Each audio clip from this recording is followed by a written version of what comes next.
Okay, the Kalam cosmological argument, as presented by William Lane Craig in his debates and elsewhere, is goes as follows.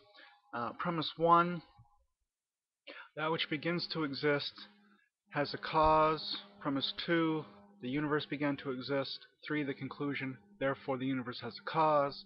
That cause is God.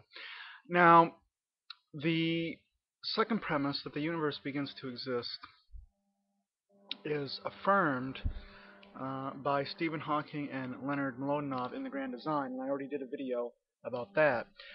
Now, the first premise, that which begins to exist has a cause, is sometimes objected to on the basis of quantum indeterminacy. And that's not the only objection to that premise, but that's one of the two main ones. However, again, in The Grand Design, we see that Hawking and Milodinov would reject that objection to Kalam. Now, presumably, if they are familiar with Kalam, they reject his conclusion as being sound, and the argument as being sound, with the conclusion following of logical necessity, because it seems they do not believe in at least a personal God. But with respect to quantum indeterminacy, this is on page 72 of The Grand Design, the chapter on alternative histories, when they're talking about the Richard Feynman's sum over histories um, uh, for an interpretation of quantum events. All right, so page 72, it says, according to quantum physics, no matter how much information we obtain or how powerful our computing abilities, the outcomes of physical processes cannot be predicted with certainty. Why? Because they are not determined with certainty. Instead, given the initial state of a system, nature determines its future state through a process that is fundamentally uncertain. In other words, nature does not dictate the outcome of any process or experiment, even in the simplest of situations. Rather, it allows a number of different eventualities, each with a certain likelihood of being realized. It is, to paraphrase Einstein, as if God throws dice before deciding the result of every physical process. That idea bothered Einstein, and so even though he was one of the fathers of quantum physics, he later became critical of it. So it's saying that we don't, we, uh, if we apply the laws of quantum physics to certain quantum level events, we don't know a priori how those events are going to turn out, but we can assign various probabilities to different ways that it could end up. But let's continue reading. Still on page 72. Quantum physics might seem to undermine the idea that nature is governed by laws, but that is not the case. Instead, it leads us to accept a new form of determinism.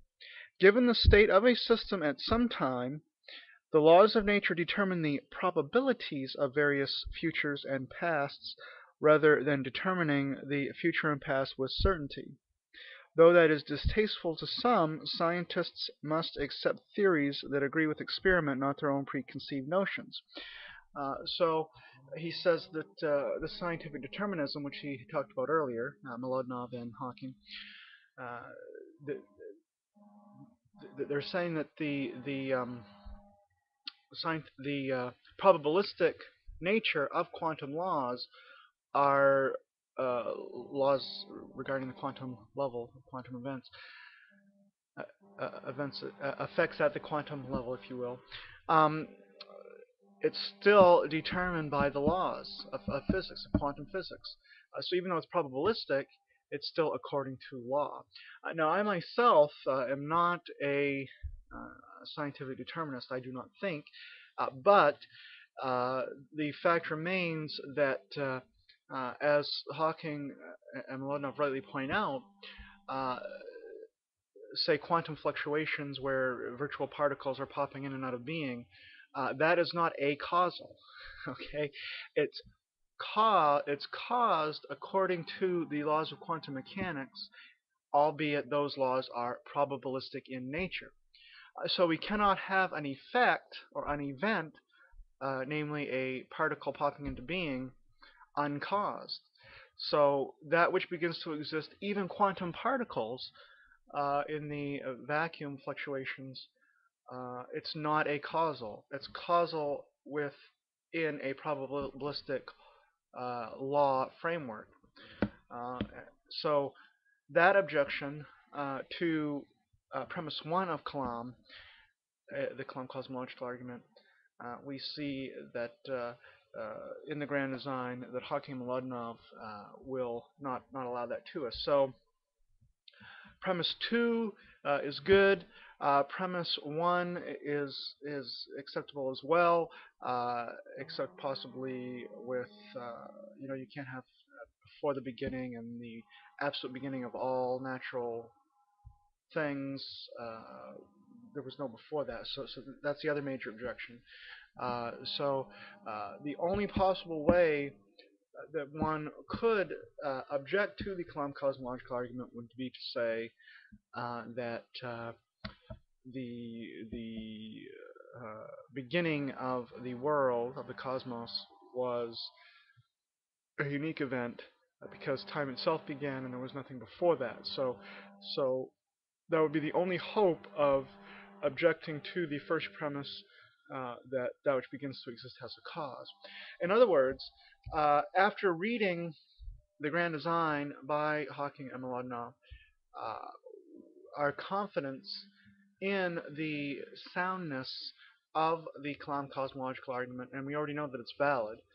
It's a standard modus ponens. If P then Q, and P therefore Q. Now we know that Q is true, and we've got a pretty good idea, a better idea than we did before reading the Grand Design, that if P then Q is true as well. So the Grand Design has increased our confidence in the Kalam cosmological argument as a successful piece of natural theology. All right, I've started doing a review of the Grand Design. This is kind of a side video, not really part of that. I've done the introduction, which I was very tired and kind of doing it off the cuff, but I will. The subsequent videos should be better on of that series. It's almost Christmas time. Merry Christmas to you all. If you are not a Christian, happy holidays. Enjoy the break from school and or work and or the spirit of the holidays. Um, the most wonderful time of the year. Thank you for watching. Again, Merry Christmas. Shalom out.